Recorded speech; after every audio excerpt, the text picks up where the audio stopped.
Iran যুদ্ধের আবার এক নতুন বাঁক। 18 এপ্রিল দিনের বেলায় আজ নতুন করে ইরান জানিয়েছে তারা স্ট্রেট অফ হরমুজকে সম্পূর্ণরূপে বন্ধ করে দিল। আমেরিকার সঙ্গে ইরানের পাকিস্তানে যে দ্বিতীয় দফার শান্তি বৈঠক হওয়ার কথা ছিল, সেই বৈঠক আপাতত কোনোভাবেই হচ্ছে না বলেই ইরান সূত্রে জানানো হয়েছে।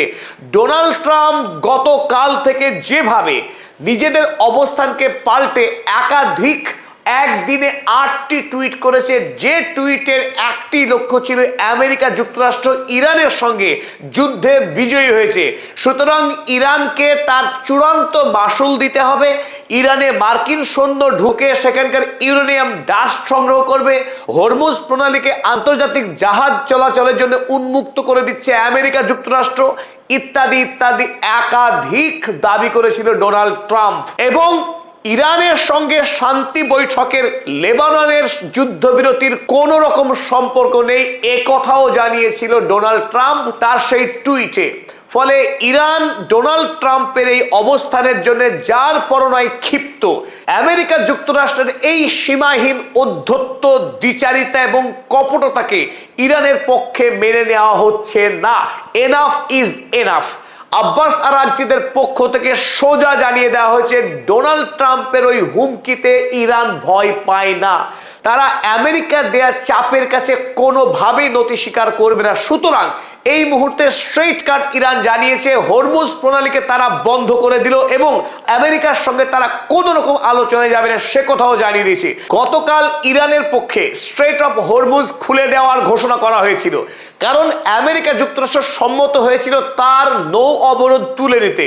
ফলে ইরানও জানিয়েছিল যে তারা দ্বিপাক্ষিক আলোচনার মধ্যে আমেরিকার সঙ্গে ইরানের যে সংঘাত চলছিল সেই সংঘাতের আনুষ্ঠানিক ইতি টানতে। ফলে তাদের পক্ষেও সদর্থক একটা ইঙ্গিত দেওয়া হয়েছিল যে হরমুজ প্রণালী আন্তর্জাতিক জাহাজ চলাচলের জন্য খুলে দেওয়া হলো। আর তাতে আশা করা গিয়েছিল যেভাবে পাকিস্তানের পক্ষ থেকে ইরান এবং আমেরিকাকে একটি আলোচনার টেবিলে বসানোর এক সর্বাত্মক চেষ্টা হচ্ছিল, এই ক্ষেত্রে পাকিস্তানের ফিল্ড মার্শাল আসিম মুনির এবং প্রধানমন্ত্রী শেহবাজ শরীফ তারা আরব দেশের সমস্ত রাষ্ট্রের সঙ্গে দফায় দফায় আলোচনা করেছে এবং আসিম মুনির খোদ আমেরিকা যুক্তরাষ্ট্রে পৌঁছেছিলেন ডোনাল্ড ট্রাম্পের সঙ্গে সাক্ষাৎ করবার জন্য। এই ক্ষেত্রে একটা সম্ভাবনা তৈরি হয়েছিল আগামী সোমবার খোদ ডোনাল্ড ট্রাম্প সশরীরে ইসলামাবাদে উপস্থিত থেকে ইরানের সঙ্গে আলোচনা করবেন, সেই গুঞ্জনই শোনা গিয়েছিল। কিন্তু গতকাল ডোনাল্ড ট্রাম্প যখন একটার পর একটা টুইট বোমা ছাড়তে থাকেন, তাতেই সমস্ত সমীকরণ বদলে যায়। ডোনাল্ড ট্রাম্প ভাবে ভাবে এমন প্রমাণ করার চেষ্টা করেন যে আমেরিকা যুক্তরাষ্ট্র ইরানকে যুদ্ধে সম্পূর্ণরূপে পরাস্ত করেছে। ইরান যেহেতু পরাজিত হয়েছে, সুতরাং আমেরিকার চাপিয়ে দেওয়া যে কোনো শর্তে আমেরিকার সঙ্গে শান্তি চুক্তি করার জন্য মরিয়া হয়ে উঠেছে ইরান, এই মনোভাব প্রকাশ করেছিল ডোনাল্ড ট্রাম্প। তাতে ইরানের কর্তৃপক্ষ তথা ইরানের সাধারণ মানুষ মারাত্মকভাবে আহত হয়েছে। তাই গতকাল থেকে ইরানের প্রধান সারির নেতৃত্ব দফায় দফায় আলোচনা করে এবং আজ দুপুরের পরেই স্পষ্ট জানানো হয় ইরানের অবস্থান।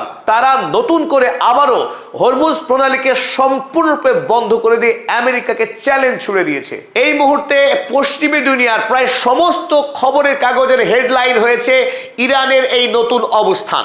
বিবিসি কাগজ লিখেছে Iran closes strait of Hormuz again over continued US blockade of its ports, state media সেজ।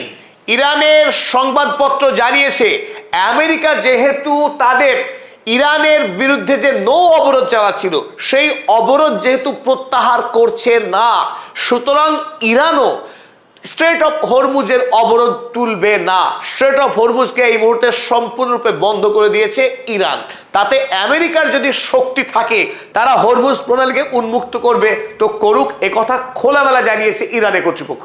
এবং যেটা আরো আশঙ্কার বিষয় যে আমেরিকা যুক্তরাষ্ট্রের সঙ্গে ইরান যদি দ্বিতীয় পর্বের আলোচনায় না যায়, তাহলে যে যুদ্ধবিরতি চলছে 2 সপ্তাহের, সেই যুদ্ধবিরতি কি আজই শেষ হবে? সম্ভাবনা উড়িয়ে দেওয়া যাচ্ছে না।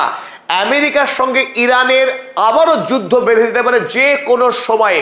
আমেরিকার যে গগনচুম্বী অহমিকা যে সে পৃথিবীর সবচাইতে শক্তিশালী রাষ্ট্র, সেই অহংকার থেকে যদি সরে না আসে ইরানের সঙ্গে কোনোভাবেই চুক্তি সম্ভব নয়। কারণ এই যুদ্ধে ইরান আমেরিকার সঙ্গে চোখে চোখ রেখে লড়াই করেছে, 1 ইঞ্চি মাটিও ছাড়েনি। ইরানের কিছু প্রথম সারির নেতৃত্বের মৃত্যু হয়েছে, কথা যেমন সত্য, তেমনি এই যুদ্ধে, এই মহাযুদ্ধে আমেরিকার ভয়াবহ ক্ষয়ক্ষতি হয়েছে, তাদের বিপুল পরিমাণ সামরিক ক্ষয়ক্ষতি হয়েছে, যা অতীতে কোনো দিনও হয়নি। তাই গোটা পৃথিবী এই মুহূর্তে ইরানকে পৃথিবীর চতুর্থ মহাশক্তি হিসেবে মেনে নিয়েছে। আমেরিকা যুক্তরাষ্ট্রের ক্যালিফোর্নিয়া বিশ্ববিদ্যালয়ের বিশিষ্ট যুদ্ধ বিশেষজ্ঞ অধ্যাপক রবার্ট পেপ, তিনিও ইরানকে সম্বোধন করেছেন গ্লোবাল ফোর্থ সুপার পাওয়ার বলে। আমেরিকা, চীন এবং রাশিয়া ঠিক যতখানি শক্তিশালী, ইরান কিন্তু সেই গোত্রীয় শক্তিশালী রাষ্ট্র হয়ে উঠেছে। সুতরাং ইরানের পক্ষে আমেরিকার এই তাচ্ছিল্য দ্বিচারিতা, প্রতিদিন ভিন্ন ভিন্ন অবস্থান গ্রহণ করা, মেনে নেওয়া অসম্ভব। তাই ইরান আজ জানিয়ে দিয়েছে, Iran has not agreed two second round of negotiations. তাই ডোনাল্ড ট্রাম্পের বেলুন এবার পাংচার হয়ে গেছে। তিনি ইসলামাবাদে এসে ইরানের সঙ্গে শান্তি চুক্তি করে গোটা পৃথিবীর শান্তির দূত হবার যে ভাবনা তিনি ভেবেছিলেন, সেই ভাবনায় আপাতত বালি ঢেলে দিয়েছে Iran. Iran has not agreed two second round of negotiations. দ্বিতীয় পর্বের আলোচনায় বসতে ইরান অস্বীকার করে দিয়েছে। ইরানের কর্তৃপক্ষের পক্ষে আগেই জানানো হয়েছিল যে ডোনাল্ড ট্রাম্পকে ইরান বিশ্বাস করে না। তিনি একজন সম্পূর্ণ মানসিক রোগী, অসুস্থ ব্যক্তি। তার পক্ষে কূটনৈতিক সম্পর্ক রক্ষা এবং শান্তি চুক্তি করা অসম্ভব, কারণ তিনি অহমিকার অসুখে ভুগছেন, তিনি অসুস্থ। অপরদিকে ইরানের সঙ্গে যুদ্ধের মকাকে কাজে লাগিয়ে তিনি দেশের অভ্যন্তরে ইনসাইডার ট্রেডিং করছেন, বিপুল পরিমাণে তেলের ব্যবসা করে মুনাফা লুট করছেন। ফলে তার এটি ব্যক্তিগত লাভের জন্যই আমেরিকা যুক্তরাষ্ট্রের রাষ্ট্রপতির পদকে তিনি কাজে লাগাচ্ছেন। তাই একজন অসৎ পিডোফাইল, মেগালোম্যানিয়াক, সাইকোপ্যাথ এবং প্যাথোলজিক্যাল লায়ার, মিথ্যা কথা বলা যার প্যাথোলজি, যার শারীরিক অসুস্থতা, সেই ডোনাল্ড ট্রাম্পকে কোনোভাবেই ইরান বিশ্বাস করে না।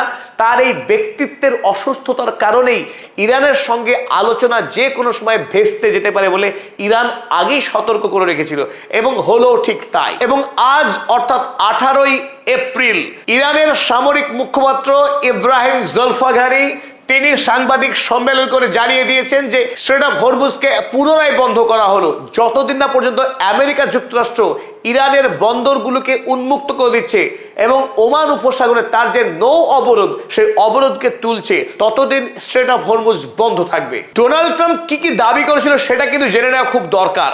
গতকাল ভারতীয় সময় সন্ধ্যা 7টা থেকে 8টা পর্যন্ত ডোনাল্ড ট্রাম্প 8টি টুইট করেছিলেন। তিনি আমেরিকার সরকার চালান সোশ্যাল মিডিয়াতে। একটি রাষ্ট্রের সঙ্গে যুদ্ধ হচ্ছে, সেই যুদ্ধ এবং কূটনীতি তিনি সোশ্যাল মিডিয়াতে চালাচ্ছেন, এমন ধৃষ্টতা এই আমেরিকার রাষ্ট্রপতি ডোনাল্ড ট্রাম্পের। ইরান যখন স্ট্রেট অফ হরমুজ খুলতে সম্মতি দেয়, তারপরেই বাঘের পাশপা হয়ে যায় ডোনাল্ড ট্রাম্পের। তিনি এবার অহংকারের শেষ সীমায় গিয়ে লিখতে শুরু করেন, The Strait of Hormuz is completely open and ready for business and full passions, but the naval blockade will remain full force and effect as it pertains to Iran. তিনি দাবি করলেন ইরান হরমুজ প্রণালীকে সম্পূর্ণরূপে খুলে দিয়েছে বিশ্ব বাণিজ্যের জন্য, কিন্তু আমেরিকার যে নৌ অবরোধ যেটা ইরানকে ঘিরে, সেই অবরোধ চলতে থাকবে। এটা কি করে হয়, যখন আগেই ইরানের সঙ্গে দফায় দফায় আলোচনা হয়েছে দুটি শর্ত নিয়ে? আমেরিকা তার নৌ অবরোধ তুলবে এবং লেবাননে যুদ্ধবিরতি হবে। এই দুটি শর্তে ইরান হরমুজ প্রণালী খুলে দিয়েছিল। আর যেই ইরান হরমুজ প্রণালী খুলে দিয়েছে, ডোনাল্ড ট্রাম্প ডিগবাজি মেরে তিনি পুরনো অবস্থায় চলে গেছেন।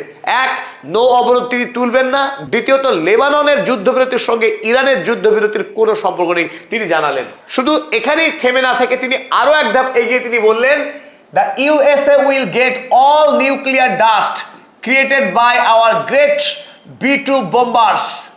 তিনি বললেন আমেরিকার সেই বিখ্যাত B-2 বোমারু বিমান আকাশ থেকে শক্তিশালী বোমা ফেলে মাটির 50 থেকে 60 ফুট গভীরে গিয়ে যে ব্যাপক ধামাকা চালিয়েছিল ইস্পাহানে, সেই ইস্পাহানে যেখানে ইরান তাদের এনরিচড ইউরেনিয়াম সংরক্ষিত রেখেছিল, যে সমৃদ্ধ ইউরেনিয়াম দিয়ে ইরান বোমা বানাবার কথা ভেবেছিল, সেই ইউরেনিয়ামকে বিস্ফোরণ করে দিয়েছে আমেরিকার B2 বোমারু বিমান। ফলে ইরানের কাছে যে পাউডারগুলো রয়েছে, এনরিচড ইউরেনিয়াম বিস্ফোরণের পর পাউডার হয়ে গেছে, সেই পাউডার পর্যন্ত ইরান তার কাছে রাখতে পারবে না। আমেরিকা যুক্তরাষ্ট্র যাবে এবং সেই পাউডার কুড়িয়ে নিয়ে আসবে আমেরিকায়। এটাই তিনি হুমকি দিয়ে ঘোষণা করলেন গতকাল। এবং তিনি লিখলেন, no money will exchange hands and in any form or shape. এমনকি এই জন্যে ইরানকে কোনো রূপ ক্ষতিপূরণ দেবে না, কোনো টাকা দেবে না আমেরিকা, কারণ America is the biggest power of the world. America পৃথিবীর সর্বশক্তিশালী রাষ্ট্র, সে যা চাই তাই হয়। আমেরিকার বিরুদ্ধে কথা বলার কারো সাহস নেই, স্পর্ধা নেই। তাই ডোনাল্ড ট্রাম্প মহাশক্তিশালী মানুষ পৃথিবীর, তার ইচ্ছাতেই বিশ্ব চলবে। তিনি জানিয়ে দিলেন ইরানকে মেনে নিতে হবে। কদিন আগে ইস্পাহানে 170-এর কাছাকাছি ফাইটার জেট পাঠিয়েছিলেন ইস্পাহানে অভিযান চালিয়ে সেই এনরিচড ইউরেনিয়াম চুরি করবেন বলে। তখন ইরানের সৈন্যবাহিনী IRGCর পক্ষে এমন প্রত্যাঘাত করা হয়েছিল যে ডোনাল্ড ট্রাম্পের বাহিনী কোনো ক্রমে প্রাণে বেঁচে ফিরেছে। আর সেই যাত্রাতে 7 থেকে 8টি মতো ফাইটার জেট ধ্বংস হয়েছিল বেশ কয়েকটি হেলিকপ্টার। আর তিনি এখন এমন ভান করছেন যে যুদ্ধে জয়ী হয়েছেন এবং ইরানকে ওই ডাস্ট দিতে হবে, যে পুরোটাই মিথ্যা গল্প। আর যেমন ভাবে গুরু যায় তেমনি তার চাকর। ডোনাল্ড ট্রাম্পের এই আওয়াজের পর ইসরায়েলের খবরের কাগজ দ্য জেরুজালেম পোস্ট তারা এবার লিখছে, Trump says Iran agreed to stop funding Hamas, Hezbollah and will hand over uranium. ইসরায়েলও ঘোষণা করে দেয় যে ইরান রাজি হয়েছে, তারা হিজবুল্লাহ হামাসকে কোনো রকম অর্থনৈতিক সাহায্য আর করবে না এবং তাদের হাতে যে সমৃদ্ধ ইউরেনিয়াম রয়েছে সেই ইউরেনিয়ামও আমেরিকার হাতে তুলে দেবে।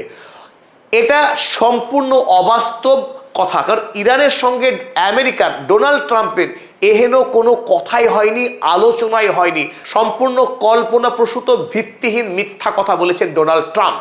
কোনো কথা তিনি বলতে বাকি রাখেননি। কালকে ওই 8টা টুইটে তিনি এও জানালেন, Iran with the help of the USA, Iran আমেরিকার সাহায্য নিয়ে কি করবে, has removed or is removing, ইতিমধ্যে সরিয়ে নিয়েছে এবং সরাচ্ছে অল সি মাইন্স, হরমুজে পাতা সমস্ত নৌ যে মাইন, সেই মাইনগুলো সাফ করছে ইরান।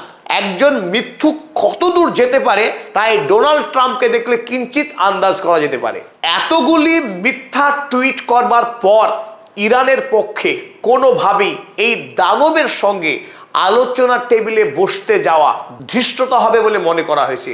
সুতরাং আমেরিকার সঙ্গে লড়াই করতে গিয়ে ইরানের যদি বিপদও হয়, সেই বিপদ মেনে নিতে প্রস্তুত ইরান। তাই এনাফ ইজ এনাফ বলে ইরান আজ জানিয়ে দিয়েছে এই উন্মাদের সঙ্গে আলোচনা নয়, এই উন্মাদের সঙ্গে কোনো রকম সেটেলমেন্ট বা নেগোসিয়েশনে যাওয়া যাবে না। স্বাভাবিকভাবেই আমেরিকার পরবর্তী অবস্থান কি হবে, ইরানের উপরে ক্রুদ্ধ হয়ে আমেরিকাকে নতুন করে আবারও ঝাঁপিয়ে পড়বে, ইসরায়েল আমেরিকা মিলিতভাবে ইরানের উপরে কি সামরিক অভিযান চালাবে, তা নিয়ে তৈরি হচ্ছে রীতিমতো জল্পনা। এবং আজ এই মুহূর্তে ডোনাল্ড ট্রাম্প নতুন করে আবারও টুইটের ঝাঁপি